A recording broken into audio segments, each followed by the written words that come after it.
When the United States built the world's first nuclear bomb, it believed it had become untouchable, the ultimate power, the final boss of the world. But that belief was wrong, because that single explosion didn't just end a war. It ignited the most dangerous race in human history, a race for nuclear power. Today, 10 countries possess nuclear weapons. Some got there through cooperation, some through espionage, some through betrayal, deception, and secret deals. In this video, we'll uncover how these nations competed, copied, and collided to create the most destructive technology ever invented. We'll also look at the countries that almost made it, and those that may be next. This story begins in Germany in 1938. That's where scientists first discovered nuclear fission. The realization that splitting atoms could trigger a chain reaction, releasing massive amounts of energy. The discovery shocked the scientific world. 1 year later, Albert Einstein sent a warning to the United States. He cautioned that Nazi Germany could weaponize this science. That warning triggered the most expensive and secret scientific project in history, the Manhattan Project. The United States, the United Kingdom, and Canada pooled their best scientists together. America spent nearly 1% of its entire GDP on one goal: build the bomb before Germany. But Germany failed.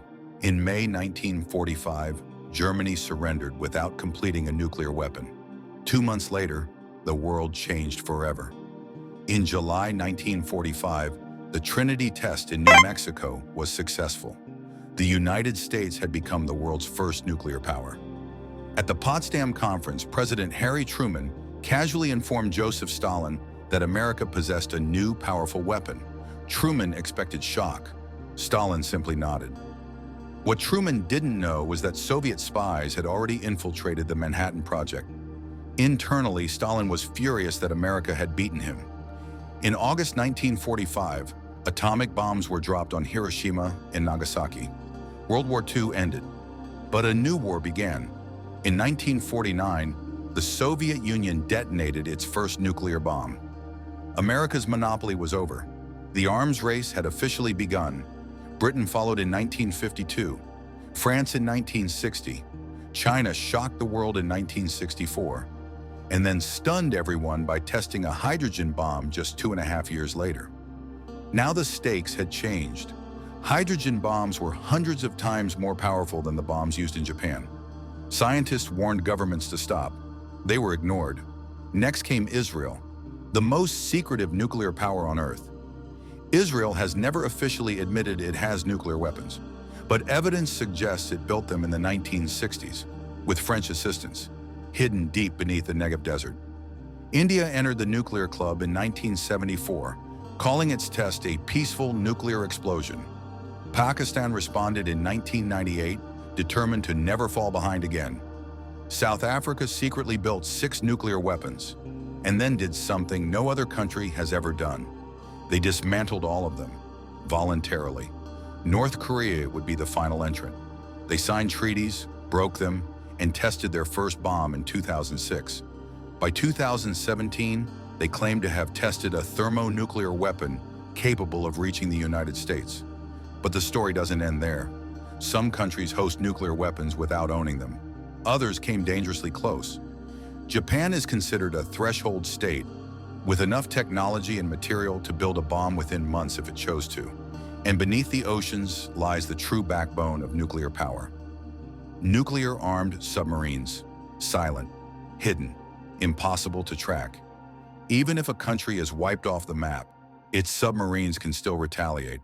This is called mutually assured destruction, a terrifying logic that has kept the world at peace for nearly 80 years. What began in a German laboratory has now spread across the planet. The technology is no longer rare. The blueprints are everywhere. The only thing stopping the next nuclear power isn't science. But nuclear weapons didn't just change warfare, they changed psychology. For the first time in history, humanity created a weapon capable of ending civilization itself. Entire cities could vanish in seconds. Millions could die without warning, and there would be no winners. During the Cold War, the United States and the Soviet Union built tens of thousands of nuclear warheads.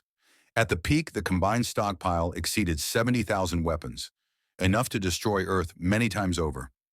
Missiles were placed on hair-trigger alert. Fighter pilots sat in cockpits, engines running, waiting for orders that could end the world. The closest humanity ever came to nuclear annihilation was in 1962, the Cuban Missile Crisis. When American spy planes discovered Soviet nuclear missiles just 90 miles from Florida, the world stood on the edge of extinction for 13 days. One wrong radar signal, one misinterpreted order, one nervous commander. That's all it would have taken. Both sides backed down, not decay. That fear became the foundation of nuclear strategy. Not defense, not victory. Fear. This idea evolved into a doctrine known as mutually assured destruction, or MAD. The logic was simple and horrifying. If you destroy us, we will destroy you, even if we're already dead. That's why nuclear submarines became the most valuable military assets on Earth. Hidden beneath the oceans, carrying missiles that could flatten continents, these submarines ensure retaliation under any circumstance. They are the final insurance policy. As technology advanced, nuclear weapons became smaller, faster, and more precise. Intercontinental ballistic missiles could reach targets across the planet in under 30 minutes. Hypersonic delivery systems shortened that time even further. The margin for error shrank. At the same time, treaties tried to slow the madness. The Nuclear Non-Proliferation Treaty, NPT, was created to stop the spread of nuclear weapons.